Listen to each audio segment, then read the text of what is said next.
বেশ, তো আমরা যে হুকস ল থেকে যে একটা ফর্মুলা দেখেছিলাম, নিউ স্ট্রেচিং অর্থাৎ স্ট্রেচিং ফ্রিকোয়েন্সি মানে হচ্ছে 1/2 pi root over K by mu. K মানে কে কে বলেছিলাম ফোর্স কনস্ট্যান্ট, যেটা বলেছিলাম ট্রিপল বন্ডের জন্য তার ভ্যালু হচ্ছে 15 × 10⁵ ডাইন পার সেন্টিমিটার। ডাবল বন্ডের জন্য বলেছিলাম 10 × 10⁵ ডাইন পার সেন্টিমিটার, আর এটার জন্য হচ্ছে 5 × 10⁵ ডাইন পার সেন্টিমিটার। এই নিউকে বলেছিলাম রিডিউসড মাস। ফর্মুলাটা ছিল 1/μ ইকুয়াল টু 1/m1 মানে একটার মাস প্লাস 1/m2 মানে অন্যটার মাস। বেশ, এবার এই মাসগুলো তো যে কোনো একটা অ্যাটমের মাস, মানে এ বি যদি একটা বন্ড হয়, তার মানে এই এ অ্যাটমের মাস বি অ্যাটমের মাস। এবার এই মাস তো হয় AMU ইউনিটে, তার মানে অনেক ছোট মাস। তো এবার আমাদেরকে এটা নিয়ে ডিল করতে বেশ অসুবিধাই হবে। তাই আমি এই ফর্মুলাটাকে অন্য একটা সিম্পলিফাইড ফর্মুলায় আমি কনভার্ট করব, যাতে ক্যালকুলেশনে আমাদের সুবিধা হয়। কি করব? 1/μ equal to 1/m1 plus 1/m2 মানে লিখতে পারি m1 plus m2 by m1 m2। দেখ এইভাবে লেখা যায়, m1 m2 নিচে গুণ হবে সিম্পল যোগের নিয়মে। তারপর এখান থেকে লিখতে পারি নিউ ইকুয়াল টু, উল্টে দেবো, m1 m2 by m1 plus m2। এবার এই মাসগুলো m1 বলতে এই এ এর যে মোলার মাস, m2 বলতে এই বি এর যে মোলার মাস। এবার মোলার মাসকে অ্যাভোগাড্রো নাম্বার দিয়ে ভাগ করলে সেটা গ্রামে গ্রামে প্রকাশিত হয়। এখানে এই এই ফর্মুলায় m1 m2 সবগুলো রয়েছে AMU তে। এবার সেটা থেকে আমি গ্রামে করতে চাইছি। তাহলে m1 AMU মানে m1 বাই অ্যাভোগাড্রো নাম্বার এত gram into m2 by NA Avogadro number এত gram by m1 by NA। m1 m2 হচ্ছে এখন এই মোলার মাস যেটা, প্লাস m2 বাই NA। উপরে হলো m1 m2 by NA square হয়ে গেল, বাই এখানে নিচে তো NA দুটোতেই, তাই m1 plus m2 by NA হয়ে গেল। সেই জন্য এই একটা NA কাটা গেল, তো এখান থেকে লিখতে পাচ্ছি m1 m2 by m1 plus m2 নিচে ইন্টু একটা NA এক্সট্রা থেকে যাচ্ছে। এখন কিন্তু এই m1 m2 তখন আর AMU তে নেই, এখন এগুলো গ্রামে চলে এসছে। এবার নিউ স্ট্রেচিং মানে 1/2 পাই রুট ওভার কে এর ভ্যালু আমি জানি, বাই এম মানে m1 বলতে এখন আমি মোলার মাস হিসেবে লিখছি, মোলার মাস যেটা বললাম আর কি, molar mass 1 into molar mass 2 by molar mass 1 plus molar mass 2। এবার নিচে বাই NA ছিল, সেটা উপরে গুণ হয়ে NA হয়ে যাবে। সেই NAটাকে এবার এই 2 পাইটাকে আমি বলেছিলাম, এটাও আবার বলে দিই, 2 পাই C যদি করি তাহলে টোটাল রেজাল্টটা আমার আসবে সেমি ইনভার্সে। C মানে speed of light. 1/2 pi C করলাম। এটাকে লিখতে পারি, NAটাকে বাইরে নিয়ে যেতে পারি, নিউ মানে হচ্ছে 1/2 পাই C উপরে চলে আসবে ইন্টু রুট ওভার NA মানে Avogadro number, root over K by molar mass 1 molar mass 2 by molar mass 1 plus molar mass 2। এবার এখানে সবগুলো কনস্ট্যান্ট, অ্যাভোগাড্রো নাম্বারও কনস্ট্যান্ট, সিও কনস্ট্যান্ট, পাই 2 সব কনস্ট্যান্ট। এইগুলো যোগ বিয়োগ করলে গুণভাগ করলে ফাইনালি দাঁড়ায় হচ্ছে 4.12। তার মানে দাঁড়ালো আমার 4.12 কে বাই মাসের গুণফল বাই মাসের যোগফল নিউ। ফাইনালি এটা আসবে আমার সেম ইনভার্সে। যেমন একটা কোশ্চেন করা যাক, ধরো বললো যে স্ট্রেচিং ফ্রিকোয়েন্সি বের করো সি ডবল বন্ড সি এর। তাহলে কি করব, 1/2π c ওসব আর লিখবো না, এখন জাস্ট 4.12 লিখে এই সূত্রটা ইউজ করব। 4.12 রুট ওভার কে, মানে আমরা জানি ডাবল বন্ডের কে, মোটামুটি কে এর ভ্যালু হচ্ছে 10 × 10⁵, 10 × 10⁵। আর তারপর হচ্ছে মোলার মাস গুণফল বাই যোগফল, মোলার মাস গুণফল বাই যোগফল। এখানে মোলার মাস কার্বনের 12, তাহলে 12ই বসাবো জাস্ট। 12 × 12 গুণফল বাই 12 + 12, এই টোটালটা করে যা আসবে উত্তর আসবে আমার তত সেমি ইনভার্স। এটুকু বোঝা গেল? হ্যাঁ। বেশ। আগের দিন আমরা লাস্ট করেছিলাম হচ্ছে বিভিন্ন এক্সোসাইক্লিক বা এন্ডোসাইক্লিক ডাবল বন্ড বা সাইক্লিক এস্টার বা সাইক্লিক অ্যামাইড, তাদের ক্ষেত্রে স্ট্রেচিং ফ্রিকোয়েন্সি রিং এর সাইজ চেঞ্জ হওয়ার সাথে সাথে কিভাবে চেঞ্জ হয় সেটা দেখেছিলাম। আজকে আমরা যেটা করব, ডিফারেন্ট ফাংশনাল গ্রুপ আমরা নেব এবং সেই ফাংশনাল গ্রুপগুলোর যে স্ট্রেচিং ফ্রিকোয়েন্সি সেগুলো কেমন আসে, তাদের পিক কেমন আসে সেগুলো দেখব। অনেকগুলো ফাংশনাল গ্রুপ নিয়ে ডিসকাশন হবে, পরপর খেয়াল করবে এবং এই ভ্যালুগুলো মনে রাখতে হবে। এটাই হচ্ছে এই চ্যাপ্টারের চ্যালেঞ্জ, যে কোন ফাংশনাল গ্রুপের কত সেমি ইনভার্সে পিক আসে আর কি, সেটা আমাদেরকে জানতে হবে। দেখা যাক যত সহজভাবে রিপ্রেজেন্ট করা যায়। প্রথমে হচ্ছে অ্যালকেন। অ্যালকেন অ্যালকেনের মধ্যে কি থাকে, কার্বন। অ্যালকেন মানে তো হাইড্রোকার্বন, কার্বন আর হাইড্রোজেন আর কার্বন কার্বন এসব বন্ড থাকে। কার্বন কার্বন সিঙ্গেল বন্ড, অ্যালকেনের মধ্যে কার্বন কার্বন সিঙ্গেল বন্ড থাকে, তার স্ট্রেচিং ফ্রিকোয়েন্সি হচ্ছে 1200 সেমি ইনভার্স। আর কার্বন হাইড্রোজেন, এটা তো এই কার্বনটা হচ্ছে অ্যালকেনের সমস্ত কার্বন হচ্ছে sp3, তাই sp3 কার্বন হাইড্রোজেনের স্ট্রেচিং ফ্রিকোয়েন্সি হচ্ছে 3100 থেকে 2900 সেমি ইনভার্স। এটাকে এইভাবে অপোজিট লেখা হয়, এইভাবে 2900 থেকে 3100 না, 3100 থেকে 2900, বড় থেকে ছোট লেখা হয়। বেশ, অ্যালকেন শেষ। নেক্সট 2 হচ্ছে অ্যালকিন। অ্যালকিন অ্যালকিনের মধ্যে কি থাকে, সি ডাবল বন্ড সি থাকে, সি ডাবল বন্ড সি থাকে। এই সি ডাবল বন্ড সি এর পিক হচ্ছে 1640 সেমি ইনভার্স। এবার অ্যালকিন অনেক ধরনের হয়, যেমন অ্যালকিনের বিভিন্ন আইসোমারিজম দেখা যায়। সিস ট্রান্স, ধরো এই ডাবল বন্ড, একটা মিথাইল এইদিকে রয়েছে একটা মিথাইল এইদিকে রয়েছে, এটাকে বলবো ট্রান্স অ্যালকিন। দুটো মিথাইল যদি একই দিকে থাকে তাহলে বলবো যে সিস অ্যালকিন।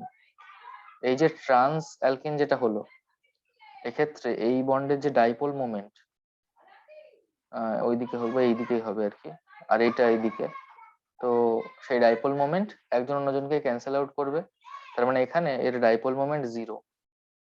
কিন্তু এখানে তো দুটো একই দিকে রয়েছে, তাই ডাইপোল মোমেন্ট ক্যান্সেল আউট হবে না, তাই এখানে মিউ নট ইকুয়াল টু 0। তাই এই মলিকিউলটা আইআর অ্যাক্টিভ। আইআর অ্যাক্টিভ এই মলিকিউলের মধ্যে ডাইপোল মোমেন্ট 0 হলেও এর মধ্যে ডায়নামিক ডাইপোল মোমেন্ট থাকতে পারে।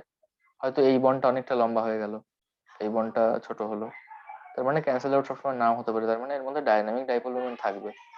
কিন্তু যেহেতু পার্মানেন্ট ডাইপোল মোমেন্ট নেই, ডায়নামিক ডাইপোল মোমেন্ট, তার জন্য পিক অতটা স্ট্রং হবে না। এবার যেমন এর একটা পিক যদি আমি দিই, একটা আইআর গ্রাফ যদি আঁকি, মোটামুটি 1640-এর কাছাকাছি সিস যেটা এরকম এরকম এসে এরকম একটা এরকম শার্প পিক পাবো। এইটা হচ্ছে 1640-এর কাছাকাছি। এটার ক্ষেত্রে কি পাবো, এটার ক্ষেত্রে এরকম এসে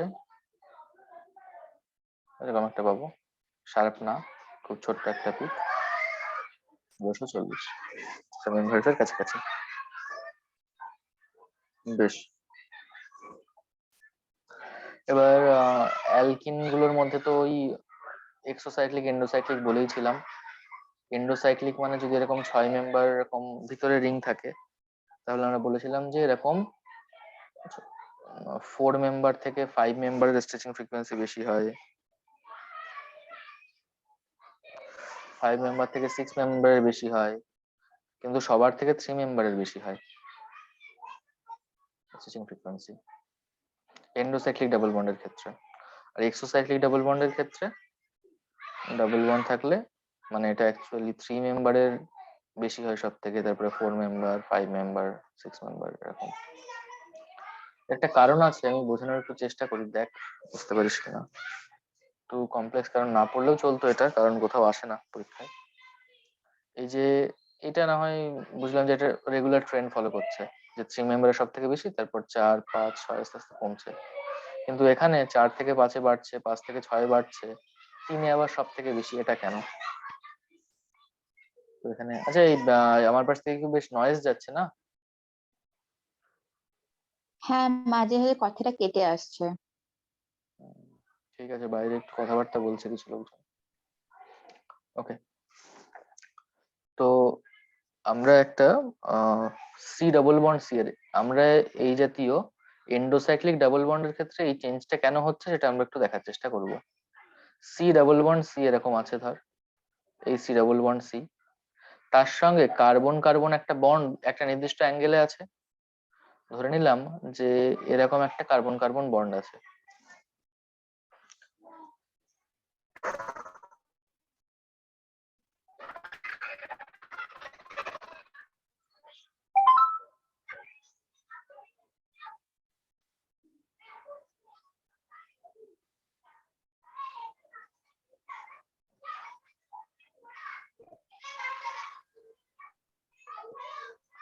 হ্যালো, হ্যালো। শুনতে পাচ্ছিস? হ্যাঁ, ঠিক আছে। হ্যাঁ, হ্যাঁ। হুম,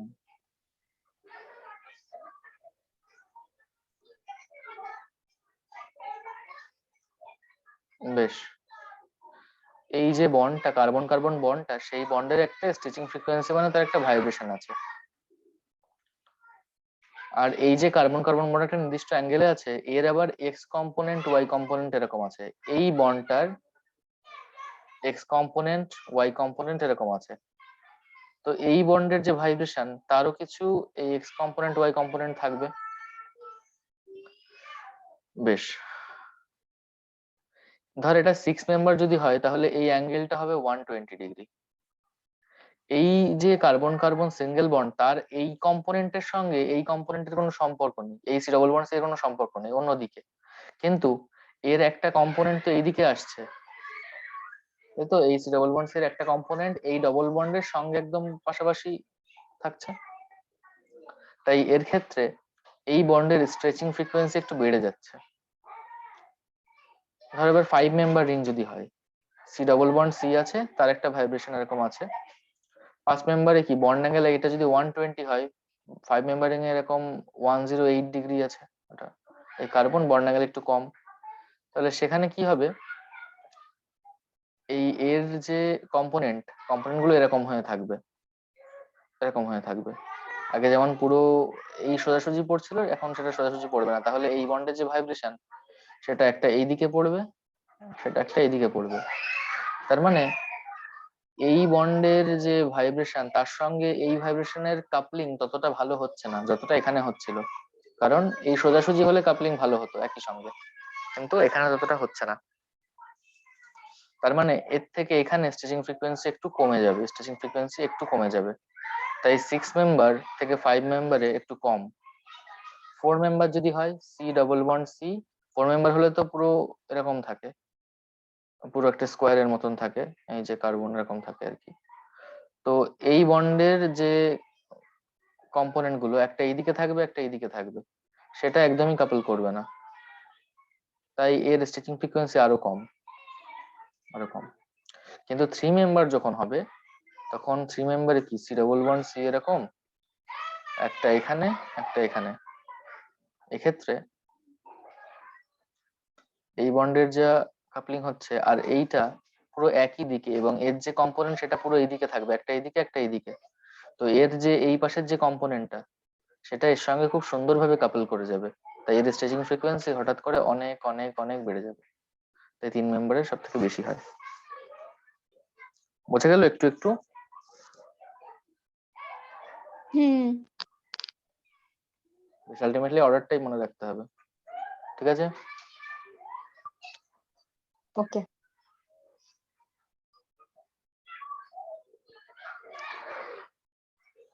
বেশ, এবার আমরা অ্যালকেন পড়লাম, অ্যালকিন পড়লাম। এবার 3 নম্বর হচ্ছে অ্যালকাইন। অ্যালকাইন মানে হচ্ছে সি ট্রিপল বন্ড সি। এসি ট্রিপল বন্ড এর স্টেশন ফ্রিকোয়েন্সি হচ্ছে নিয়ারলি অ্যাবাউট 2250 সেমি ইনভার্স। 2250 2200 হতে পারে, মাঝে মাঝে এরকম 2200 লেখা থাকতে পারে, একই ব্যাপার। সি ট্রিপল বন্ড সি এরও যা, ওই সি ট্রিপল বন্ড এন এরও মোটামুটি একই জায়গায়, ট্রিপল বন্ড হলেই হবে। এই হচ্ছে অ্যালকাইনের হলো। 4 নম্বর খুব ইম্পর্টেন্ট যেটা, সেটা হচ্ছে অ্যালকোহল। অ্যালকোহলের আয়ার স্টেজিং ফ্রিকোয়েন্সি খুব ইম্পর্টেন্ট। এবার অ্যালকোহলের মধ্যে তো OH থাকে। OH OH 2 রকম থাকতে পারে। OH আমরা জানি হাইড্রোজেন বন্ড করে। যদি OH ফ্রি থাকে, হাইড্রোজেন বন্ড না করে থাকে, তাহলে তার পিক পাওয়া যায় নিয়ারলি অ্যাবাউট 3650 সেমি ইনভার্স। আর যদি ফ্রি না থাকে, মানে H বন্ডেড থাকে, সেটা হয়ে যায় 3400 থেকে 3200 সেমি ইনভার্স। এবার এই H বন্ডের যার যে সমস্ত OH হাইড্রোজেন বন্ড করে, সেই হাইড্রোজেন বন্ড আবার 2 রকমের হতে পারে। একটা ইন্ট্রামলিকিউলার, একটা ইন্টারমলিকিউলার। যেগুলো ইন্ট্রামলিকিউলার মানে নিজের মধ্যেই হাইড্রোজেন বন্ড। যেমন একটা এক্সাম্পল দিই, একটা মলিকিউল যেখানে নিজের মধ্যেই হাইড্রোজেন বন্ড হয়। ধরো CH3 ডাবল বন্ড O, আর এখানে OH আছে, এই OH, এখানে এই যে হাইড্রোজেন বন্ড, এটা হচ্ছে একই মলিকিউলের মধ্যে হাইড্রোজেন বন্ড হলো, এই টাইপের হচ্ছে ইন্ট্রামলিকিউলার। আর ইন্টারমলিকিউলার হচ্ছে দুটো ডিফারেন্ট মলিকিউলের মধ্যে, যেমন CH3 C double bond O OH, আর একদিকে CH3 C double bond O OH, এর মধ্যে হাইড্রোজেন বন্ড, এর মধ্যে হাইড্রোজেন বন্ড, দুটো ডিফারেন্ট মলিকিউলের মধ্যে, এটা হচ্ছে ইন্টারমলিকিউলার। তো ইন্ট্রামলিকিউলার হাইড্রোজেন বন্ডিং যদি হয়, তাহলে হাইড্রোজেন বন্ডিং হলে তো 3400 থেকে 3200 মধ্যে পিক পাওয়া যাবে। ইন্ট্রামলিকিউলার হলে ওই রেঞ্জের মধ্যে, ধর এইটা হচ্ছে 3400, এটা হচ্ছে 3200, এর মধ্যে পিক পাওয়া যাবে, কিন্তু সেই পিকটা একটা শার্প পিক হবে। আর ইন্টারমলিকিউলার হলে ওই পিকটা ওই রেঞ্জেই হবে, 3400 থেকে 3200 মধ্যেই হবে, কিন্তু একটা ব্রড পিক পাওয়া যাবে। সরি, আমি নিচের থেকে দেখাচ্ছি, এটা উপরের দিক থেকে হবে, আইআর এর পিকটা উপর দিক থেকে আসে এরকম। এখানে দেখো একটা এরকম ব্রড পিক পাওয়া যাবে। যদি ইন্ট্রামলিকুলার এইভাবে আইআর স্পেকট্রাম দেখে বোঝা যায় যে এটা কোন টাইপের হাইড্রোজেন বন্ড এই মলিকিউলটার মধ্যে আছে। আর যদি ফ্রি থাকে তাহলে তো এটাই 3650 এর কাছাকাছি একটা শার্প পিক পাওয়া যাবে। ইন্ট্রামলিকুলার হলে এই রেঞ্জে পাওয়া যাবে, কিন্তু এটা হবে শার্প, আর এইখানে হচ্ছে ব্রড, এই রেঞ্জে একটা ব্রড পিক। এবং আরো একটা বিশেষ পয়েন্টটা হচ্ছে ইন্ট্রামলিকুলার হাইড্রোজেন বন্ড যদি একই মলিকিউলের মধ্যে হয়, তাহলে যদি আমি এই সলিউশনটাকে ডাইলিউট করি, তাহলে এই হাইড্রোজেন বন্ডের কোনো চেঞ্জ হয় না, হতে থাকে। কিন্তু যখন দুটো ডিফারেন্ট মলিকিউলের মধ্যে হাইড্রোজেন বন্ড হচ্ছে, ডাইলিউট করা মানে এই মলিকিউল গুলো একজন অন্যজন থেকে দূরে সরে যাচ্ছে, তাহলে এই হাইড্রোজেন বন্ডটা নষ্ট হয়ে যায়। হাইড্রোজেন বন্ডটা যদি নষ্ট হয়ে যায় তাহলে ও ঠিক আবার সেই 3650 একদম একটা ফ্রি ওএইচ এর মতন বিহেভ করবে। তাই অন ডাইলিউশন যদি ডাইলিউট হয়ে যায় তাহলে পিকের কোনো চেঞ্জ হয় না, নো চেঞ্জ। কিন্তু যদি ডাইলিউট করি তাহলে ওর পিকটা ব্রড ছিল, আস্তে আস্তে ঠিক 3650 এর কাছাকাছি একটা শার্প পিকে চলে আসবে, মানে অ্যাজ ইফ একটা ফ্রি ওএইচ এর মতন বিহেভ করবে। তার মানে ডাইলিউশনের এফেক্ট ইন্ট্রামলিকুলার হাইড্রোজেন বন্ডিং এ ডাইলিউশনের কোনো এফেক্ট নেই, কারণ ডাইলিউট করলে পিকের কোনো চেঞ্জ হয় না। কিন্তু ইন্টারমলিকুলার হাইড্রোজেন বন্ডিং এ ডাইলিউট করলে এফেক্ট পড়ে, এবং ব্রড পিকটা যেটা 3400 থেকে 3200 এর মধ্যে ছিল যে ব্রড পিকটা, সেটা শিফট করে 3650 এর কাছাকাছি একটা শার্প পিক দেয়। বোঝা গেল? হ্যাঁ। বেশ।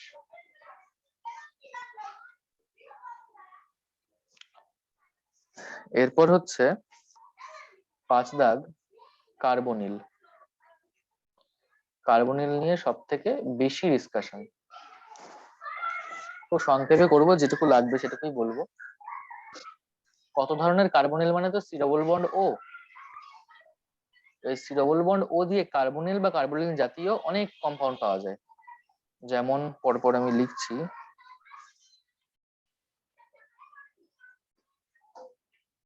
উম,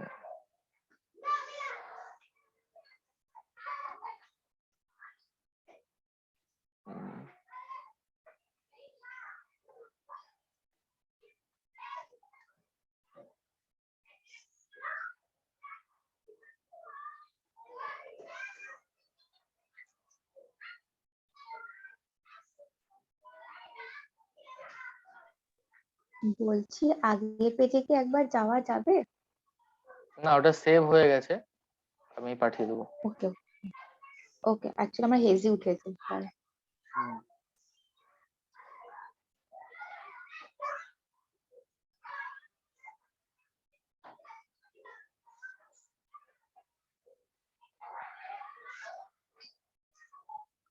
আটটা হলো। সবার শুরুতে লিখবো অ্যামাইড। অ্যামাইড হচ্ছে আর সি ডাবল বন্ড ও NH2 কে অ্যামাইড বলে। আর সি ডাবল বন্ড ও, সবার মধ্যে দেখবি সি ডাবল বন্ড ও আছে, এটা হচ্ছে কার্বক্সিলিক অ্যাসিড। তারপর R C double bond O R, এটা হচ্ছে কিটোন। তারপর R C double bond O H, এটা হচ্ছে অ্যালডিহাইড। তারপর R C double bond O O R, এটা হচ্ছে এস্টার। তারপরে আর সি ডাবল বন্ড ও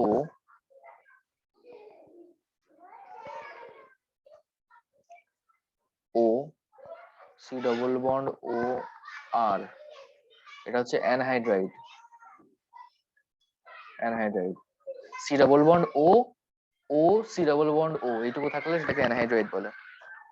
তারপরে acid chloride, R C double bond ও Cl, অ্যাসিড ক্লোরাইড। তারপর আবার অ্যানহাইড্রাইড, আর C double bond O O C double bond O আর, আবার anhydride. পিকগুলো পরপর লিখি, পরপর এভাবে কয়েকবার লেখা প্র্যাকটিস করলে হয়ে যাবে। প্রথমটা হচ্ছে 1690 সেমি ইনভার্স, 1690। তারপর 1710 থেকে 1716, 1690 হলো, 1710 হলো। এবার লিখবি 1725, 1725। তারপর 1735, সরি ভুল হয়ে গেল আমার, এটা 1715, 1710 হলো 1715, এটা 1725, এটা 1735। তারপর এটা হবে 1760, এটা হবে 1800, তারপর 1810। মানে সবার ভিতরে 10 10 করে বাড়ছে তাই তো? না, সবার ক্ষেত্রে ঠিক না, ওই ওরকম মোটামুটি। যেমন 1735 এর পর 5 অ্যাপ্রক্সিমেটলি। লাগলো, সেটার পরে এভাবে হ্যাঁ মোটামুটি হ্যাঁ পর লিখলে বুঝতে পারবে। বেশ, এই অ্যাসিডের মধ্যে এই পিকটা হচ্ছে একটা ব্রড পিক। ব্রড পিক কেন? কারণ অ্যাসিডের মধ্যে হাইড্রোজেন বন্ডিং হয়। এই যে R C double bond O, ও এইচ, এরকম দেখালাম না, এরকম। হ্যাঁ আহ, কি হলো? দাঁড়াও।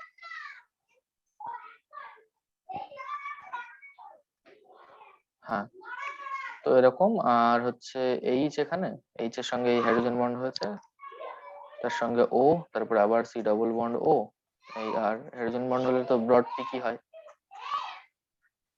বেশ, কিন্তু ব্রড পিকই হয়, কিন্তু এই রেঞ্জটা কিন্তু ওই আগেরটার ওটার মতন না, অ্যালকোহলের মতন না। অ্যালকোহলে কিন্তু তোর কত 3400 থেকে 3200 কাছাকাছি। তারপর এটা হচ্ছে কিটোন, কিটোন থেকে অ্যালডিহাইডের বেশি হয়, এটা খেয়াল রাখবি। ঠিক আছে, এর মধ্যে যে কোনো 3-4টে দিয়ে কম্পারিজন দিতে পারে। ঠিক আছে, যে অর্ডারটা কি হবে। বেশ, এস্টারের, অ্যালডিহাইড বা কিটোন থেকে এস্টারের যে বেশি হয় তার কারণ হিসেবে একটা কারণ দেখানো হয়, সেটাকে বলা হয় ফিল্ড এফেক্ট, যেটা আমি ব্যাখ্যা করছি না, দরকার নেই এখন। ফিল্ড এফেক্ট, এইখানে একটা অ্যানহাইড্রাইড লিখেছি, এটাও একটা অ্যানহাইড্রাইড লিখেছি। দুবার কেন লিখলাম? এই অ্যানহাইড্রাইডের যে স্ট্রেচিং ফ্রিকোয়েন্সিটা, মানে ফ্রিকোয়েন্সিটা, সেটা হচ্ছে সিমেট্রিক স্ট্রেচিং এর, সিমেট্রিক স্ট্রেচিং এর। আর এটা হচ্ছে অ্যাসিমেট্রিক স্ট্রেচিং এর। এই হচ্ছে ব্যাপার। তো এই মোটামুটি ছকটা ছিল ইম্পর্টেন্ট। এরপর যদি ইন্ডিভিজুয়ালি আমি অ্যালডিহাইড নিয়ে ডিসকাস করতে চাই, আহ, এই হচ্ছে আমার অ্যালডিহাইড। অ্যালডিহাইড নিয়ে যদি কথা বলতে চাই, তাহলে এখানে একটা ইম্পর্টেন্ট প্রপার্টিস আছে এর, যে অ্যালডিহাইডের মধ্যে তো 1725-এ একটা পিক পাওয়াই যায়, কিন্তু তার সঙ্গে একটা পিক সবসময় থাকে, যে পিকটা হচ্ছে 2850 থেকে 2750 সেমি ইনভার্সের কাছাকাছি একটা ব্রড পিক পাওয়া যায়। এটাকে বলা হয় এই অ্যালডিহাইডের ক্যারেক্টারিস্টিক পিক। ক্যারেক্টারিস্টিক পিক মানে 1725 আছে এবং এটা তার সঙ্গে এটা আছেই, এটা দিয়ে আমি কনফার্ম হতে পারি যে এটা অ্যালডিহাইড। শুধু 1725 দিয়ে কনফার্ম নাও হতে পারি, কারণ তার আশেপাশের গুলোও হতে পারে, যেহেতু খুব কাছাকাছি ভ্যালু। কিন্তু তার সঙ্গে যদি 2850 2750 এর মধ্যে ব্রড পিকটা পাই, তাহলে আমি কনফার্ম হয়ে যাবো যে এটা অ্যালডিহাইড। তাহলে এই পিকটা কেন আসে? এই পিকটা আসে এই কারণে যে R C double bond O H, তো এখানে কি হয়, এই সিএইচ এর স্ট্রেচিং এর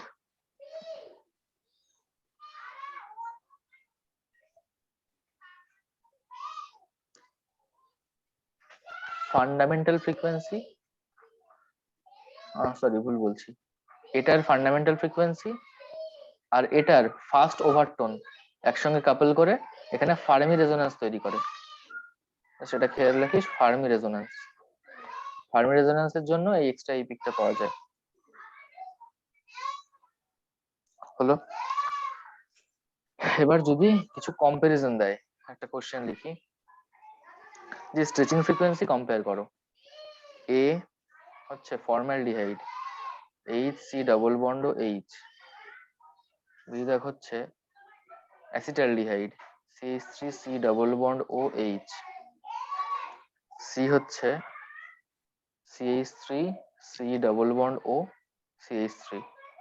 এই তিনটের মধ্যে স্ট্রেচিং ফ্রিকোয়েন্সির কম্পারিজন যদি করতে বলে, তাহলে এটাকে এইভাবে ভাবা যায় যে এই সি ডাবল বন্ড ওটাকে আমি প্লাস মাইনাস করে লিখি, এইচ সি ও মাইনাস করে দিই, কার্বনটাকে প্লাস করে দিই, এইভাবে এইচ।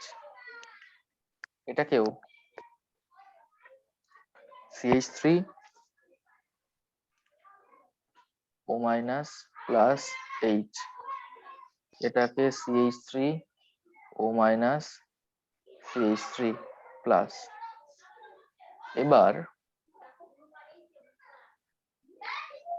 এই অক্সিজেনের ইলেকট্রনটা এখানে এসে ডবল বন্ড ফেলতে চায়, এই অক্সিজেনের ইলেকট্রনও এখানে এসে ডবল বন্ড ফেলতে চায়, এই অক্সিজেনের ইলেকট্রন এখানে এসে ডাবল বন্ড ফেলতে চায়, কিন্তু এই মিথাইলের প্লাস আই আছে, প্লাস আই দিয়ে ও এই নেগেটিভ চার্জটা আসতে একটু বাধা দেয়।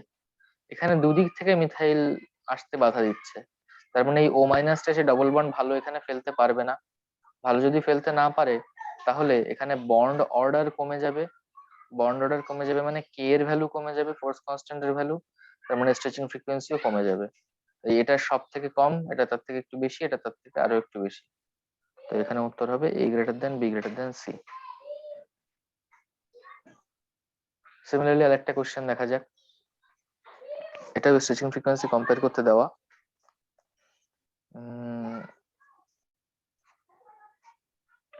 এটা কিটোন রয়েছে, 6 member ketone, 5 member ketone, 4 member ketone. তাহলে এদের যদি স্ট্রেচিং ফ্রিকোয়েন্সি কম্পেয়ার করতে দেয় এ বি সি, তাহলে এই কিটোনের যে ডাবল বন্ড এটা এক্সোসাইক্লিক ডাবল বন্ড তো, এবং এক্সোসাইক্লিক ডাবল বন্ড হলে আমরা দেখেছি যে রেগুলার ট্রেন্ড ফলো করে, রিং সাইজ যত ছোট হয় তত স্ট্রেচিং ফ্রিকোয়েন্সি বাড়ে। তাই উপর থেকে নিচের দিকে যত যাবো স্ট্রেচিং ফ্রিকোয়েন্সি বাড়বে। আগের দিন যে এক্সাম্পল গুলো করিয়েছি ওতে দেখবি যে এক্সোসাইক্লিক ডাবল বন্ড যেখানে যেখানে ছিল সেখানে সেখানে রিং এর সাইজ ছোট হলে স্ট্রেচিং ফ্রিকোয়েন্সি বেড়েছে। তাই এটাই সিম্পলি কার্বনিল কম্পাউন্ড হয়ে গেল, ক্লিয়ার করে দিলাম। আচ্ছা সেভ, ক্লিয়ার করলাম। এবার এবার হচ্ছে এস্টার। এস্টারের কিছু কোশ্চেন আগের দিন আছে, এস্টারের তো আগের দিন কিছু কোশ্চেন করিয়েছিলাম, যাক তো এখন একটা দিই, এস্টারের একটা কোশ্চেন দিই।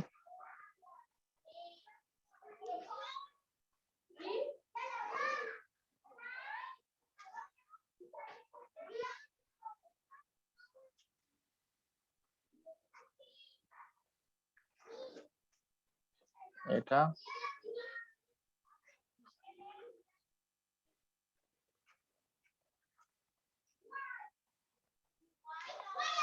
এটা এক্সোসাইক্লিক ডাবল বন্ড, মানে রিং এর বাইরে ডাবল বন্ড, তাই রিং সাইজ যত ছোট হবে তত stretching frequency, nu stretching frequency বাড়বে।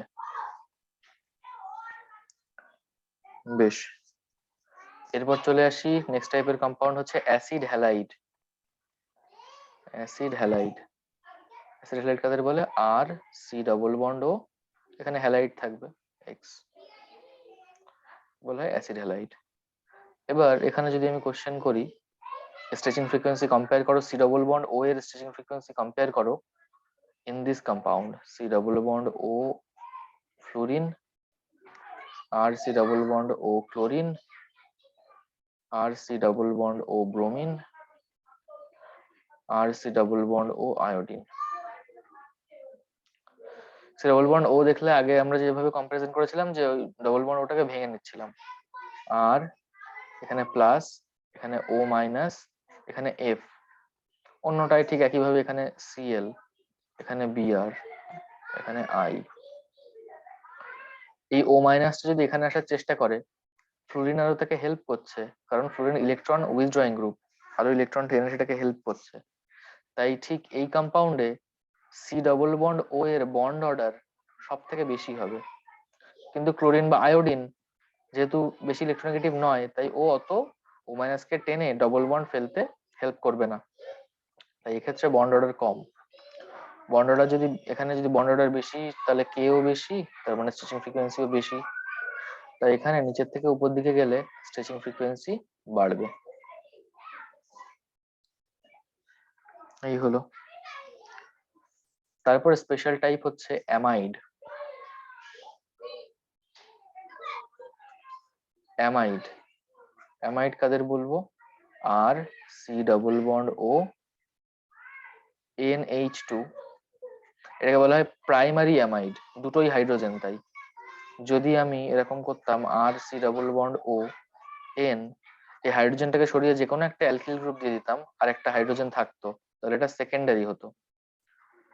আবার যদি দুটো হাইড্রোজেনের রিপ্লেস করে আমি দিতাম, এটা আর ড্যাশ, এটা ধরো আর একটা আর ডাবল ড্যাশ, তার মানে এখানে কোনো হাইড্রোজেনই নেই।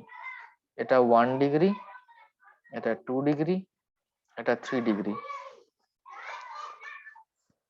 বেশ, তো এবার এখানে আমি কি করে বুঝবো যে এখানে কোথায় কি হবে আর কি? তাহলে এর পিক গুলো আমাকে দেখতে হবে।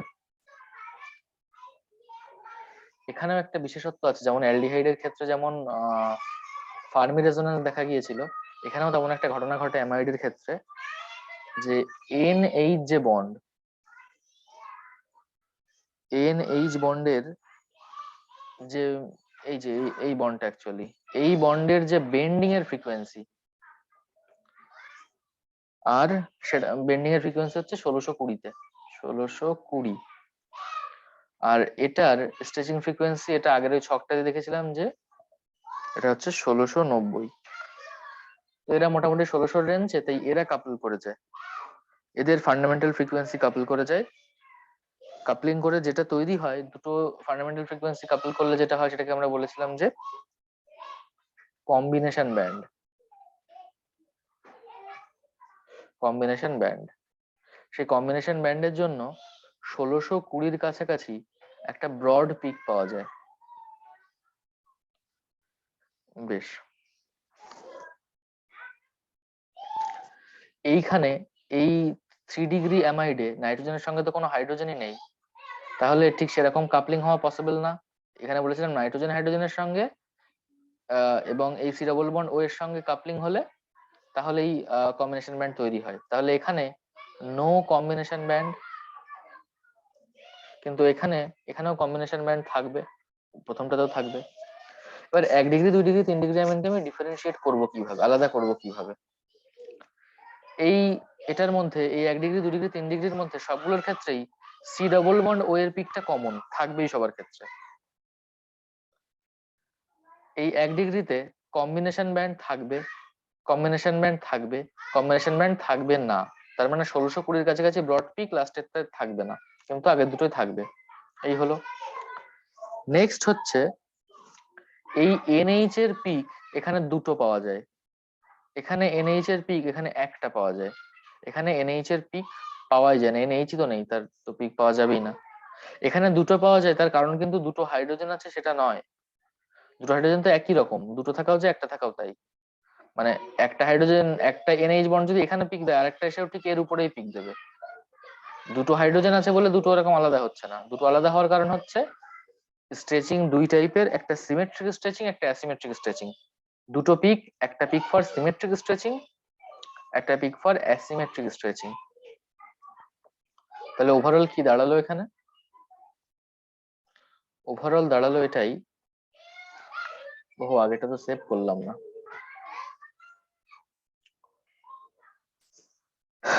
বেশ, আগেরটাই তাহলে দাঁড়ালো যে 1 ডিগ্রি অ্যামিন, 1 ডিগ্রি অ্যামাইড, তার মানে সি ডাবল বন্ড ও NH2। 2 ডিগ্রি হচ্ছে সি ডাবল বন্ড ও NH আর ড্যাশ ধর। 3 ডিগ্রি হচ্ছে সি ডাবল বন্ড ও আর ড্যাশ।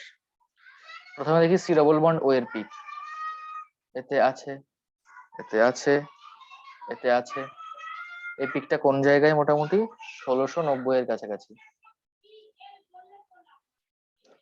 NH এর পিক এখানে দুটো, এখানে একটা, এখানে নেই।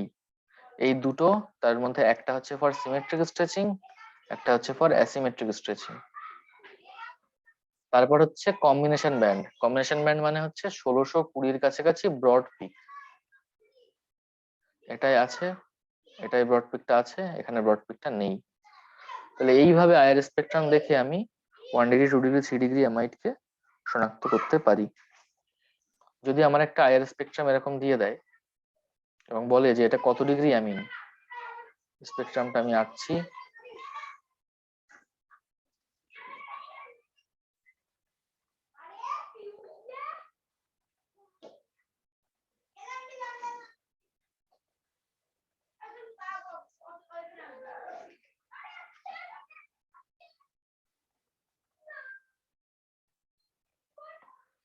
এটা হচ্ছে 3400। আচ্ছা, এই যে NH এর বললাম দুটো পিক পাওয়া যাবে, দুটো পিক সিমেট্রিক অ্যাসিমেট্রিক, সেই NH এর পিক পাওয়া যায় নিয়ারলি অ্যাবাউট 3400-তে।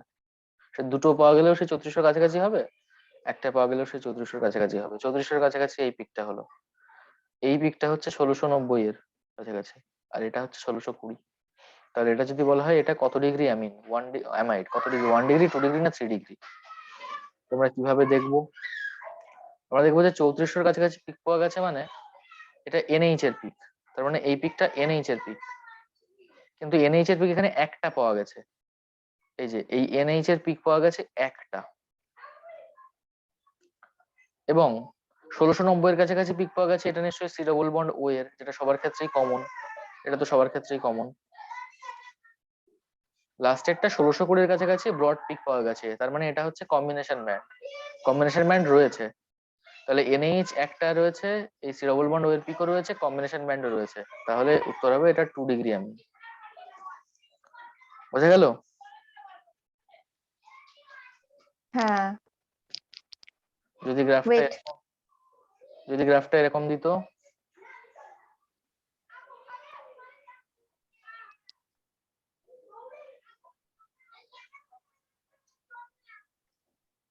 এটা হচ্ছে 1620, এটা হচ্ছে 1690, এটা হচ্ছে 3400, তাহলে 3400 কাছাকাছি দুটো পিক পাওয়া গেছে, এটাই এনএইচ এর পিক, দুটো। এনএইচ এর দুটো pick, C double bond O এর পিক পাওয়া গেছে 1690, আর কম্বিনেশন ব্যান্ড মানে ব্রড স্পেকট্রাম পাওয়া গেছে 1620 কাছাকাছি, এটা, তার মানে এটা হচ্ছে 1 ডিগ্রি অ্যামাইড। ক্লিয়ার? হুম হুম। বেশ।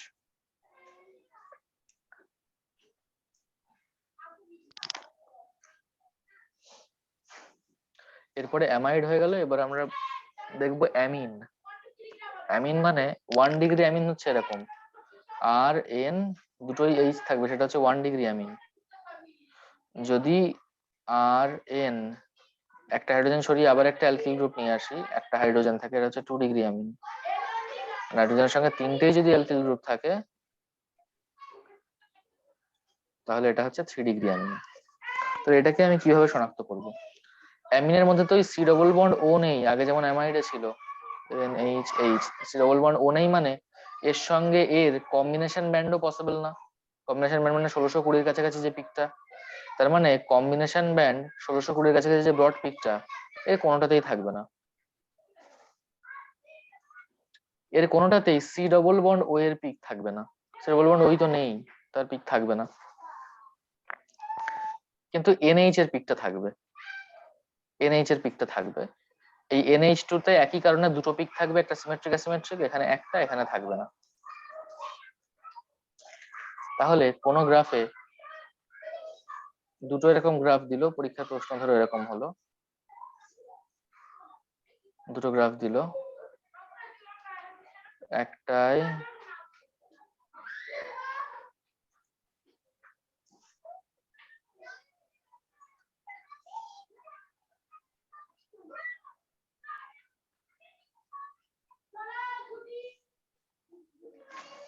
ধরো এরকম একটা পিক পাওয়া গেল,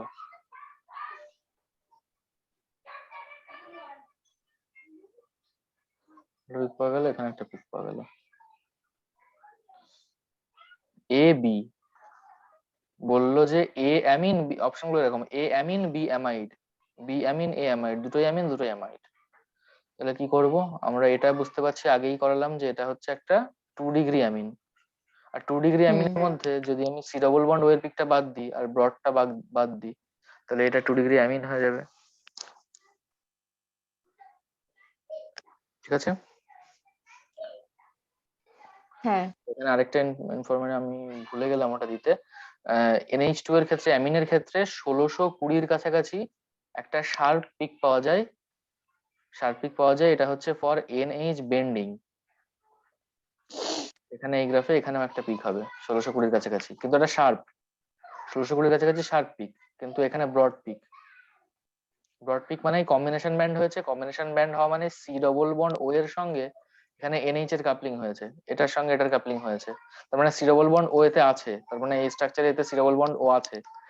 এই পিকটা কনফার্ম করছে যে সি ডবল বন্ড ও পিকটা আছে, তাই এ হয়ে যাবে অ্যামিন, বি হয়ে যাবে অ্যামাইড।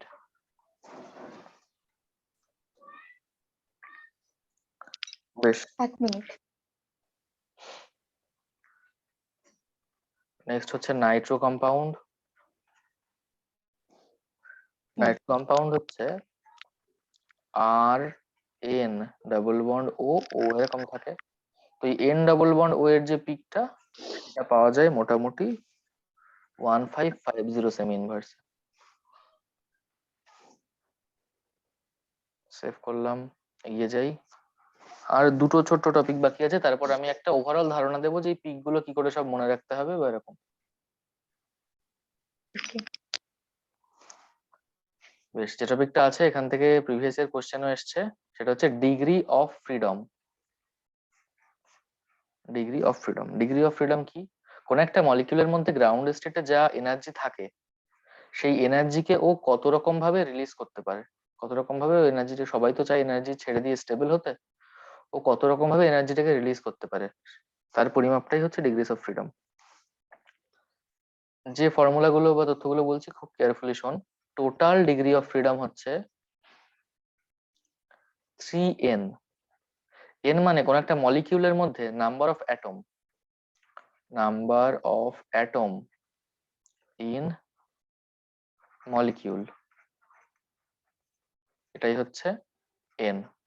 যেমন ওয়াটারের ক্ষেত্রে নাম্বার অফ অ্যাটম হচ্ছে 3, তিনটে অ্যাটম আছে, একটা অক্সিজেন দুটো হাইড্রোজেন, তাহলে ওয়াটারের ক্ষেত্রে এন এর value 3। Total degree of freedom হচ্ছে 3n, তাহলে ওয়াটারের ক্ষেত্রে ডিগ্রি অফ ফ্রিডম টোটাল কত বল?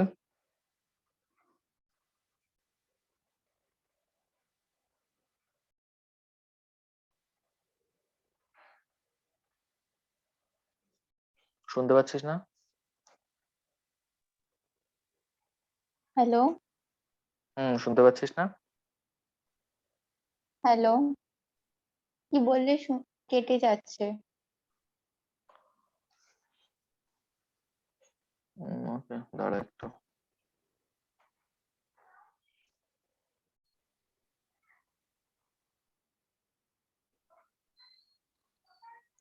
এবার শুনতে পাচ্ছিস ঠিকঠাক? হ্যাঁ। টোটাল ডিগ্রি অফ ফ্রিডম হচ্ছে 3n, যেখানে n হচ্ছে hmm total number of atom in a molecule. যেমন ওয়াটারের ক্ষেত্রে তিনটে অ্যাটম আছে, দুটো হাইড্রোজেন একটা অক্সিজেন, তাই এখানে n এর ভ্যালু হচ্ছে 3। তাহলে হুম হুম ওয়াটারের হুম টোটাল ডিগ্রি অফ ফ্রিডম কত? 3 into 3 9। 9। বেশ, এই ডিগ্রি অফ ফ্রিডম হচ্ছে তিন টাইপের হয়। Hmm translational degree of freedom, translational, rotational, last হচ্ছে vibrational. Translational, rotational, vibrational degree of freedom. যদি কোনো মলিকিউল লিনিয়ার হয়, তাহলে তার ট্রান্সলেশনাল ডিগ্রি অফ ফ্রিডম হয় তিনটে, রোটেশনাল হয় দুটো, তাহলে ভাইব্রেশনাল কত হবে? টোটাল তো 3n, তাই তো? হ্যাঁ। তাহলে তার মধ্যে তিনটে ট্রান্সলেশনাল তিনটে রোটেশনাল, তাহলে ভাইব্রেশনাল হবে নিশ্চয়ই 3n এক মাইনাস 5। 5। আচ্ছা। যদি নন লিনিয়ার হয়, বোঝা গেল তো? ওটা টোটাল তো 3n, হুম যোগ করে টোটাল 3n হবে। হুম হুম হুম হুম ট্রান্সলেশনাল নন লিনিয়ার হলে ট্রান্সলেশনালে তিনটে, রোটেশনাল হলেও তিনটে, ভাইব্রেশনাল হয়ে যাবে 3n মাইনাস 6। খুব ইম্পর্টেন্ট, এইটুকু কনসেপ্ট থেকেই প্রশ্ন আসে, পরীক্ষায় আসতেই পারে। বেশ, 6 কি করে হচ্ছে? এই তিনটে আর এই তিনটে বাদ দেবো না? 6টা। হ্যাঁ হ্যাঁ, বাদ দিতে। লিনিয়ার মলিকিউল কারা কারা আছে? যেমন হোমোনিউক্লিয়ার ডায়াটমিক মলিকিউল H2, Cl2, এরকম, সেগুলো সব তো লিনিয়ার। দুটো অ্যাটম দিয়ে তৈরি যারা, তারা সবাই তো লিনিয়ার। আর তিনটে হুম অ্যাটম দিয়ে তৈরি হওয়া মানে, যেমন CO2 হচ্ছে লিনিয়ার, অ্যাজাইড হচ্ছে লিনিয়ার, এরকম।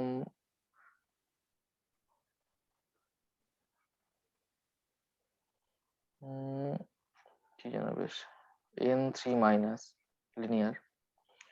কিন্তু SO2 লিনিয়ার না, SO2 কিন্তু এরকম দেখতে, SO2 লিনিয়ার না, নন লিনিয়ার। যাই হোক, এখান থেকে আমি টোটাল, আমার কাজ হচ্ছে total vibrational degree of freedom বের করা। কারণ আমি আইআর স্পেকট্রোস্কোপি যেটা করি সেটা ডিল করে ভাইব্রেশনাল ডিগ্রি অফ ফ্রিডম নিয়ে, ভাইব্রেশন নিয়ে কথা বলি আইআর এ। একটা এক্সাম্পল নিয়ে এগোনো যাক। ধরো CO2, CO2 লিনিয়ার মলিকিউল, তাই এর ট্রান্সলেশনাল ডিগ্রি অফ ফ্রিডম হবে 3টে, রোটেশনাল হবে 2টো, ভাইব্রেশনাল হবে 3n-5। 3 ইন্টু n মানে number of atom in a molecule. CO2 তে টোটাল 3টে আছে, CO2 টোটাল 3টে অ্যাটম আছে, তাই 3 ইন্টু 3, 3n-5, তাহলে 4 হবে। এটুকু ক্লিয়ার?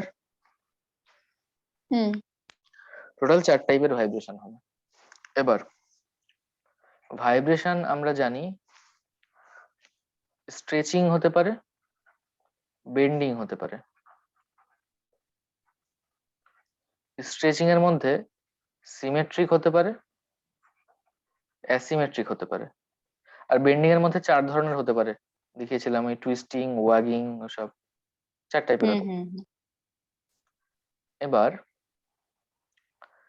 এই যে 4টে ভাইব্রেশনাল ডিগ্রি অফ ফ্রিডম হলো, তার মধ্যে প্রথমে 4টে যদি হয় তাহলে আমি পরপর সিমেট্রিক একটা দেবো, অ্যাসিমেট্রিক একটা দেবো, তারপরে বেন্ডিং এ যাবো, আগে সিমেট্রিক গুলো ভর্তি করবো। তার মানে একটা মোড নিশ্চয়ই 4টের মধ্যে একটা সিমেট্রিক স্ট্রেচিং ছিল। সিমেট্রিক স্ট্রেচিং কেমন? সি ডবল বন্ড ও, ডাবল বন্ড ও, দুটো বন্ড, এইটা এদিকে যতটা গেছে এটা এদিকেও ততটা গেছে, এটা সিমেট্রিক স্ট্রেচিং। কিন্তু অ্যাসিমেট্রিক স্ট্রেচিং হচ্ছে উল্টোটা, এটা এদিকে এতটা গেছে, আচ্ছা এটা এদিকে অল্প একটু গেছে, এরকম অ্যাসিমেট্রিক স্ট্রেচিং। আর বেন্ডিং হচ্ছে এরকম ভাবে হবে, সি ডবল বন্ড ও, ডাবল বন্ড ও, বেন্ডিংটা হতে পারে যে দুটোই এদিকে আসছে, দুটো এদিকে আসছে ইন প্লেন। আরেকটা হতে পারে যে এটা ওই আউট অফ প্লেন হয়ে যাচ্ছে আর কি, মানে সামনের দিকে চলে আসছে, এটাও সামনের দিকে চলে আসছে। দুই ধরনের বেন্ডিং মোড পসিবল। তার মানে total vibrational degree of freedom এখানে 4টে। এবার এখান থেকে প্রশ্ন আসবে পরীক্ষায়, কতগুলো ভাইব্রেশনাল মোড এর মধ্যে আইআর অ্যাক্টিভ? আমরা জানি যেগুলোর মধ্যে ডায়নামিক ডাইপোল মোমেন্ট আছে তারাই আইআর অ্যাক্টিভ।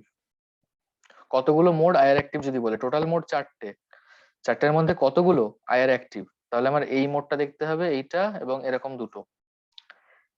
এই সি ডাবল বন্ড ও, ডাবল বন্ড ও, এটা সিমেট্রিক স্ট্রেচিং, তার মানে এই সি ডাবল বন্ড ওটা সব সময় অক্সিজেন কার্বন অক্সিজেন ডিস্টেন্স এখানে যায় এখানেও তাই থাকবে, সিমেট্রিক তো, এই পাশে যতটা যাবে এটা এই পাশে ততটা যাবে। তাহলে এর মধ্যে কখনোই ডাইপোল মোমেন্ট গ্রো করবে না ভাইব্রেশনের সময়, তাই এর মধ্যে কোনো ডায়নামিক ডাইপোল মোমেন্ট নেই, তাই এই মোডটা আইআর ইনঅ্যাক্টিভ। কিন্তু এর মধ্যে এই 3টে বাকি, এই একটা আর এই দুটো, এগুলো সব আইআর অ্যাক্টিভ, তাই 4টের মধ্যে 3টে হচ্ছে IR active, IR active mode, active mode. বোঝা গেল? হ্যাঁ। একটা কোশ্চেন দিচ্ছি,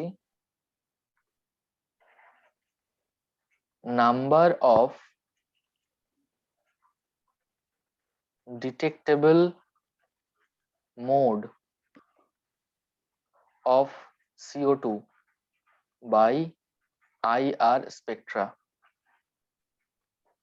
is, number of detectable mode of IR spectra is, কি হবে তাহলে উত্তর? কতগুলো মোড আইআর দিয়ে ডিটেক্ট করা যায়? আইআর অ্যাক্টিভ মোড কতগুলো? 3টে। 3টে। এটা জ্যাম 2019-এর কোশ্চেন, ঠিক আছে। হুম। এই রিলেটেড আরেকটা কোশ্চেন বলি, গেটে এসেছিল। গেটে কোশ্চেনটা করেছিল যে, সেই কোশ্চেনটা হচ্ছে number of IR peak for CO2, CO2 এর ক্ষেত্রে আইআর পিক কতগুলো? তাতে 3 অপশন ছিল, 2 অপশন ছিল, উত্তর কিন্তু সেটা 2। অনেকেই ভুল করেছিল 3, বিতর্ক হয়েছিল বেশ। তো তার কারণ হচ্ছে এই সিমেট্রিক স্ট্রেচিং এর এটা তো কোনো পিক নেই, অ্যাসিমেট্রিক স্ট্রেচিং এর একটা পিক না হয় আমি ধরলাম যে এই পিকটা হচ্ছে অ্যাসিমেট্রিক স্ট্রেচিং এর। আর এই বেন্ডিং হুম। পিকটা, এই দুটো অক্সিজেন দুটোই নিচের দিকে আসা, তার যা অর্থ দুটোই সামনের দিকে আসা মানে ফ্রন্টের দিকে আসা, এটা কিন্তু ওভারঅল একই, জাস্ট আমি অন্য দিক থেকে দেখছি বলে এরকম। যদি CO2 মলিকিউল একটু ঘুরে গিয়ে একইভাবে রোটেট করে তাহলে মনে হবে একই প্লেনে করছে। তার মানে দুটো দুই ভাবে বেন্ডিং করাটা অ্যাকচুয়ালি একই রকম, সেই জন্য একটার জন্য যদি পিক এখানে আসে, অন্য একটার পিকও যেন অ্যাজ ইফ এর উপরেই আসবে। দুটো যেহেতু একই টাইপের মোশন, একই টাইপের ভাইব্রেশন, সেই জন্য টোটাল পিক হচ্ছে দুটো। বোঝা গেল? Okay. বেশ, সেভ করছি। আরেকটা মলিকিউল ডিসকাস করা যাক, ওয়াটার মলিকিউল। এক্ষেত্রে এন এর ভ্যালু 3, টোটাল 3টে অ্যাটম আছে, তাই তার মানে টোটাল ডিগ্রি অফ ফ্রিডম হচ্ছে 3n, তার মানে 3 × 3 = 9। 9. 9 এর মধ্যে ট্রান্সলেশনাল হচ্ছে 3টে, যেহেতু ওয়াটার নন লিনিয়ার, OH2, আর এখানে দুটো লোন পেয়ার, তার মানে রোটেশনাল হবে 3টে, ভাইব্রেশনাল হবে বাকিটা 9 - 3 + 3 6, 6. এটা হবে 3। তার মানে 3. Total vibrational degree of freedom for water হয়ে যাবে 3, তাই তো? এবারে বলেছিলাম যে এই তিনটে তাহলে কি কি হতে পারে। স্ট্রেচিং আমি বলেছিলাম যে একটা হচ্ছে স্ট্রেচিং, একটা হচ্ছে বেন্ডিং। স্ট্রেচিং এর মধ্যে একটা সিমেট্রিক, একটা অ্যাসিমেট্রিক। আগে সিমেট্রিক অ্যাসিমেট্রিকে রাখবো, তারপরে বেন্ডিং এর দিকে যাব।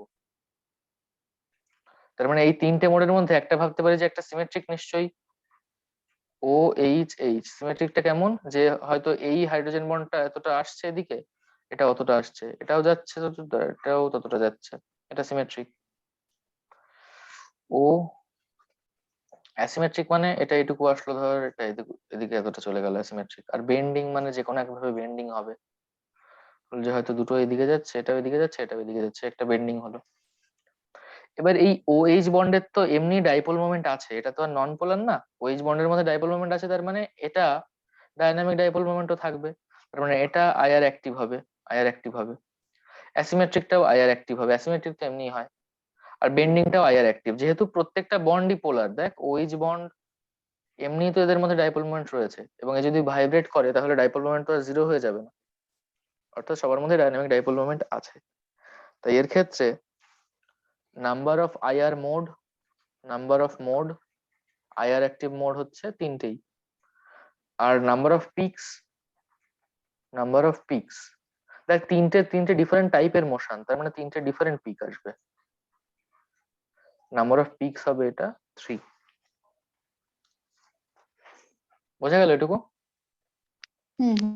ওয়াটারের CO2 আসলে ওয়াটার এবং CO2 থেকেই আসবে। বা ধরো এরকম একটা কোশ্চেন করতে পারে যে,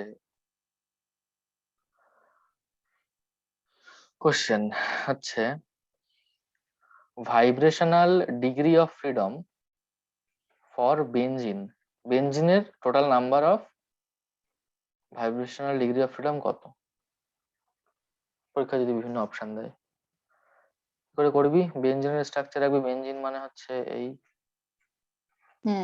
প্রত্যেকটাতে একটা করে হাইড্রোজেন আছে, তাই না? C6H6, এবং এটা তো লিনিয়ার তো না, তো এক লাইন লিনিয়ার মলিকিউল না। C6H6 মানে টোটাল নাম্বার অফ অ্যাটম হচ্ছে 6 × 6 = 12টা। 12. তার মধ্যে 12 into 3. তার মানে টোটাল ডিগ্রি অফ ফ্রিডম হচ্ছে 36। তার মধ্যে ট্রান্সলেশনাল 3টে, রোটেশন 3টে, যেহেতু নন লিনিয়ার, তাহলে ভাইব্রেশনাল কি হবে? 33। 36 ভাইব্রেশনাল minus 6 মানে 33. হবে total vibrational degree of freedom. তাহলে হুম এইভাবে করতে পারবি যে কোনো মলিকিউল দেওয়া থাকলে। হুম. ওকে, নেক্সট টপিক যেটা হলে আয়ার শেষ, সেটা হচ্ছে আইআর ভার্সেস রামান, আয়ার স্পেকট্রা ভার্সেস রামান স্পেকট্রা। আমরা এই যে আয়ার স্পেকট্রা করছি সেটা অ্যাকচুয়ালি একটা ভাইব্রেশনাল স্পেকট্রোস্কোপি, যেটা ডিল করে মলিকিউলার ভাইব্রেশন নিয়ে। ভাইব্রেশনাল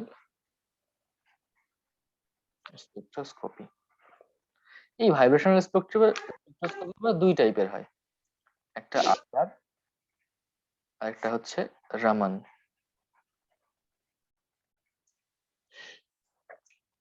এবার কে আইআর, এবার কারা কারা আইআর অ্যাক্টিভ ইনঅ্যাক্টিভ হবে সেগুলো তো আমরা বুঝতে পারলাম ওই ডিগ্রি অফ ফ্রিডম ওইসব দেখে, ডায়নামিক ডাইপোল মোমেন্ট দেখে। এখানে একটা রুল আছে, সেই রুলটাকে বলা হয় আইআর অ্যাক্টিভ মোড এবং রামান অ্যাক্টিভ মোডের মধ্যে যে ইন্টার রিলেশন, সেই ইন্টার রিলেশন করা হয় একটা রুল দিয়ে, সেটাকে বলা হয় মিউচুয়াল এক্সক্লুশন প্রিন্সিপাল। এই মিউচুয়াল এক্সক্লুশন প্রিন্সিপাল কি বলছে, তার স্টেটমেন্টটা হচ্ছে for centrosymmetric molecule,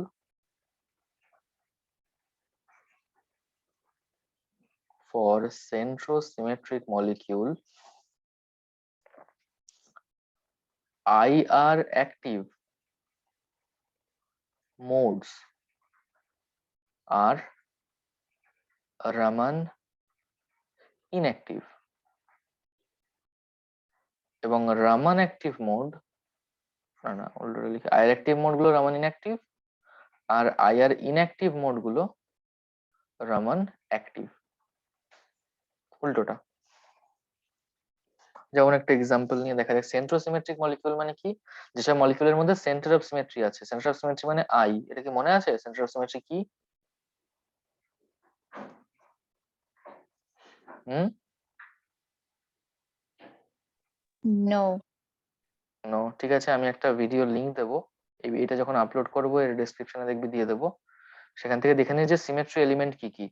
centre of symmetry, plane of symmetry, hmm, point of symmetry, আচ্ছা আই মানে সেন্টার ওকে। অফ সিমেট্রি বললাম, পয়েন্ট সিমেট্রি আর কি, এগুলো দেখে নিবি। যেমন এখানে আমি একটা এক্সাম্পল দিয়ে বলি, C double bond O double bond ও, একটা মলিকুলের মধ্যে যদি এমন একটা সেন্টার থাকে যার একদিকে গেলে আমি, একদিকে যতদূর গেলে আমি যাকে পাই, অন্যদিকে ততদূর গেলেও আমি ঠিক একই জিনিসকে পাই।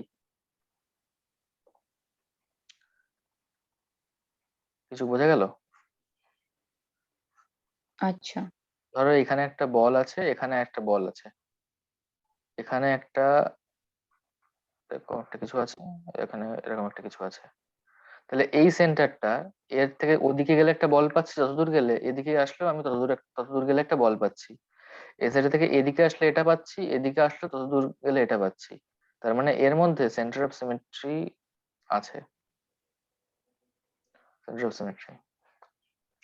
আচ্ছা এটা আমি ভুলবো না, এটাকে বলা হয় অ্যাক্সিস অফ সিমেট্রি, এটাকে বলা হয় প্লেন অফ সিমেট্রি, এটাকে বলা হয় সেন্টার অফ সিমেট্রি।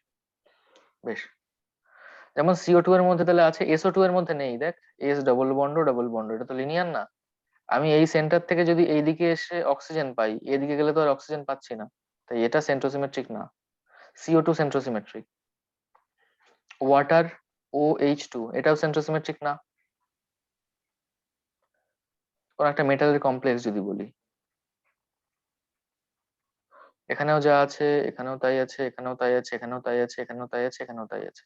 তাহলে মেটাল সেন্টারটা, এই সেন্টারের রেসপেক্টে এদিকে গেলে যা পাবো, এদিকেও তাই, এদিকেও তাই, এদিকেও তাই, এদিকেও তাই, এদিকেও তাই। তাহলে এর মধ্যেও সেন্টার অফ সিমেট্রি আছে। এরকম আমরা CO2 এর এক্সাম্পলটা দেখি। CO2 এর মধ্যে আমরা জানি যে ভাইব্রেশনাল মোড ছিল চারটে। একটা ছিল স্ট্রেচিং, মানে একটা ছিল সিমেট্রিক স্ট্রেচিং, একটা ছিল অ্যাসিমেট্রিক স্ট্রেচিং, একটা ছিল বেন্ডিং, আর একটা ছিল বেন্ডিং। আইআর অ্যাক্টিভ আমরা কোনটা বলেছিলাম, চারটের মধ্যে তিনটে আইআর অ্যাক্টিভ, সিমেট্রিকটা আইআর অ্যাক্টিভ না। অ্যাসিমেট্রিকটা বলেছিলাম IR active, IR active, IR active, তিনটে মোড বলেছিলাম আইআর অ্যাক্টিভ। এবং হুম। CO2 যেহেতু একটা সেন্ট্রোসিমেট্রিক মলিকিউল, তার মানে সেখানে মিউচুয়াল এক্সক্লুশন প্রিন্সিপাল কাজে লাগবে। সেই মিউচুয়াল এক্সক্লুশন প্রিন্সিপাল বলছে যে আইআর অ্যাক্টিভ মোড গুলো রামান ইনঅ্যাক্টিভ। তার মানে এর যে আইআর অ্যাক্টিভ মোড গুলো, সেগুলো রামান স্পেক্ট্রা যদি আমি এর নিই, রামান যদি নিই, আইআর অ্যাক্টিভ মোড গুলো Raman inactive, Raman inactive, Raman inactive. এটা আইআর ইনঅ্যাক্টিভ, তার মানে এটা হয়ে যাবে রামান অ্যাক্টিভ। তাহলে টোটাল এখানে আইআর এর তিনটে মোড হচ্ছে আইআর অ্যাক্টিভ, একটা রামান, একটা আইআর ইনঅ্যাক্টিভ। তেমনি এখানে তিনটে রামান ইনঅ্যাক্টিভ, একটা রামান অ্যাক্টিভ। বোঝাতে পারলাম? হুম। বেশ, এবার কিছু শর্ট ট্রিকে চলে যায়, যে বিভিন্ন স্ট্রেচিং ফ্রিকোয়েন্সি যেগুলো বললাম সেগুলো যাতে ভালো করে মনে থাকে তার জন্য। টোটাল যতগুলো পিক মোটামুটি করেছি আমরা, দেখি।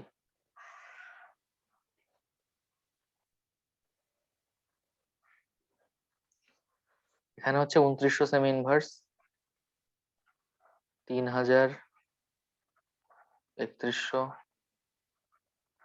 3200, 3300।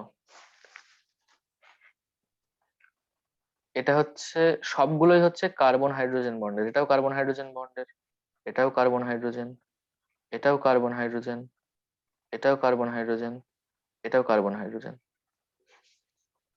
এইটা, এই তিনটে তার মধ্যে sp3 carbon hydrogen, sp3 carbon তার সঙ্গে যুক্ত হাইড্রোজেন। এইটা হচ্ছে, এই কার্বনটা হচ্ছে sp2, এই কার্বনটা হচ্ছে sp। যেমন উদাহরণ দিই, এদিকে সি ট্রিপল বন্ড সি আছে, এই হাইড্রোজেনটা, কারণ এই কার্বনটা sp কার্বন, এই কার্বন হাইড্রোজেনটা। এখানে ধরো সি ডবল বন্ড সি আছে, তার সঙ্গে যুক্ত হাইড্রোজেনটা sp2 হাইড্রোজেন, তার পিক হচ্ছে 3200, 3300 এরকম। এইটা হচ্ছে 1 ডিগ্রি কার্বন, 1 ডিগ্রি কার্বন, এটা 2 ডিগ্রি কার্বন, 3 ডিগ্রি কার্বন, তার সঙ্গে যুক্ত hydrogen. 1 degree, 2 degree, 3 degree carbon hydrogen মানে ধর কার্বনের সঙ্গে একটা হাইড্রোজেন আছে, এই কার্বনটা যদি আরেকটা কার্বনের সঙ্গে জুড়ে থাকে তাহলে এটাকে বলবো 1 ডিগ্রি কার্বন। এই কার্বন হাইড্রোজেন, এই কার্বনটা যদি দুটো কার্বনের সঙ্গে জুড়ে থাকে তাহলে 2 ডিগ্রি, এটা 2 ডিগ্রি হাইড্রোজেন এরকম। তাহলে কার্বন হাইড্রোজেনের পিক গুলো হয় এরকম। বেশ, পিওর ওইচ এর পিক, পিওর ওইচ মানে তার মধ্যে কোনো হাইড্রোজেন বন্ডিং হয় না, সেটা কোথায় হয়? 3650-এ। যদি এইচ বন্ডেড হয়, H bonded, hydrogen bonded OH যদি হয়, তাহলে সেটা 3400 থেকে 3200 হয়। এই রেঞ্জে যদি শার্প পিক পাওয়া যায় তাহলে আমরা বলছিলাম সেটা হচ্ছে ইন্ট্রামলিকিউলার হাইড্রোজেন বন্ডিং। যদি ব্রড পিক পাওয়া যায় তাহলে বলছিলাম ইন্টারমলিকিউলার। এবং যদি ডাইলিউট করা হয়, এই ইন্ট্রামলিকিউলার এটার কোনো চেঞ্জ হয় না, কিন্তু যেটা ইন্টারমলিকিউলার সেটা এই ব্রড পিকটা আস্তে আস্তে শুরু হতে থাকে এবং আস্তে আস্তে 3650-এর শার্প পিকে গিয়ে পৌঁছায় খুব ডাইলিউট করলে। হলো। এনএইচ এর পিক আমরা বলেছিলাম 3300 থেকে 3400-এর কাছাকাছি। এর মধ্যে এনএইচ বলতে 2 ডিগ্রি যদি না 2 পিক যদি হয় তাহলে আমরা বলছিলাম এটা একটা অ্যামিনের পিক, NH2 থাকবে। 1 পিক যদি হয় তাহলে বলছিলাম যে এটা একটা সামথিং এন, এই নাইট্রোজেনের সঙ্গে একটা হাইড্রোজেন আছে আর একটা আর আছে, 2 ডিগ্রি অ্যামিন। যদি 0 পিক পাওয়া যায়, পিক না থাকে, তাহলে বলবো যে এন এর সঙ্গে 3 দিকেই 3টে অ্যালকিল গ্রুপ জুড়ে আছে, কোনো NH নেই। সিএইচ এরটা বললাম, সি ট্রিপল বন্ড সি এরটা 2200-এর কাছাকাছি বলেছিলাম, 2200, 2250। সি ট্রিপল বন্ড এনও তাই। অ্যালডিহাইডের ক্ষেত্রে আমরা বলেছিলাম ফার্মি রেজোন্যান্স দেখা যায়, এরকম থাকতে পারে। ফার্মি রেজোন্যান্স কোন ফাংশনাল গ্রুপে দেখা যায়? অ্যালডিহাইডে। এবং ফার্মি রেজোন্যান্সের জন্য কতই পিক আসছিল? 2850 থেকে 2950-এ, এই রেঞ্জে একটা ব্রড পিক আসছিল। অন্যদিকে কম্বিনেশন ব্যান্ড কোথায় দেখা যায়? অ্যামাইডে দেখা যায় দেখছিলাম আমরা, অ্যামিনে না, অ্যামাইডে। সেটাই কি 1620-এর কাছাকাছি একটা ব্রড পিক পাওয়া যায় দেখছিলাম। হলো এই কটা। আর ওই যে বিভিন্ন কার্বনিলের ক্ষেত্রে, বিভিন্ন carbonyl, amide, aldehyde, acid, ester, anhydride, ওই যে ছকটা করে দিয়েছিলাম, ওই ছকটা পড়তে হবে, পিক গুলো তাহলে মনে থেকে যাবে। ঠিক আছে? হুম। মনে করে একটা কোশ্চেন দিল যে কোনো একটি অজানা কম্পাউন্ড এক্স এ একটা আইআর পিক পাওয়া যায় 2200-তে, আর একটা পিক পাওয়া যায় 3650-এ। তাহলে তার মধ্যে যে যে গ্রুপগুলো থাকতে পারে সেগুলো হলো C double bond C, NH, C triple bond C, NH, C double bond C, OH, C triple bond C, OH। করবি 2250-এ পাওয়া গেছে, 2250-এ মানে এই 2200-এর কাছাকাছি C111C থাকবে, C111C থাকবে। আর 3650 কে OH, तुमने सच में मेरा सर OH, এই অপশনটা কারেক্ট। ঠিক আছে,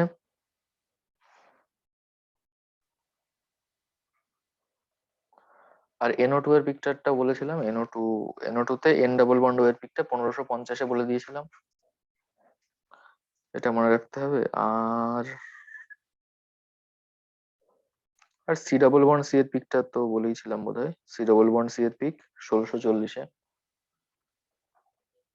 C111C এর 1640-এ, C111C এর 2200-তে, আর C111C এর হচ্ছে 1200-তে।